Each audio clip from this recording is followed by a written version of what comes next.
এগুলো হচ্ছে সেই অ্যাপেল সিডার ভিনেগারের মাদার। আমি এভাবে ছোট ছোট টুকরো করে নিয়েছি। এর সাথে দেব হচ্ছে একটু পিঙ্ক সল্ট। এটা বাচ্চারা খুবই পছন্দ করে খেতে, স্কুলে নিয়ে যাব, তিতির খাবে, তিতিরের বন্ধুদেরকেও দেব। যে আমি পিঙ্ক সল্ট দিয়ে দিচ্ছি একটু একটু করে।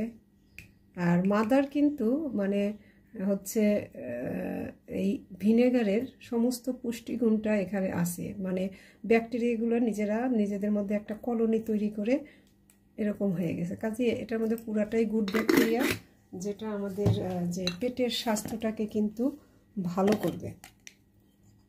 আর অনেকেই বলেন যে এরকম মাদার পড়েন না, আসলে আমি জানি না কেন পড়েন না। আমারটা তো বেশ, আমারও যে সবসময় এরকম সুন্দর হয় তা না। একটু জিরা আর ধনের গুঁড়ো দিলাম ভাজা। সবসময় যে এরকমই হয় তা না, মাঝে মাঝে কম হয়, মাঝে মাঝে বেশি হয়। তবে কোনো কারণে যদি এটা যেমন 15 দিন পর হচ্ছে বোতল ভর্তি করব, কিন্তু আমার আসলে সময়ের অভাবে 2-3 দিন বেশি হয়ে গেছে, সেই ক্ষেত্রে কিন্তু মাদারটা অনেক মোটা পড়ে, বেশি পড়ে। একটু মরিচের গুঁড়ো দিয়ে দিলাম। এটা দেখতে যেমন সুন্দর, এটা খেতেও কিন্তু দারুণ লাগবে।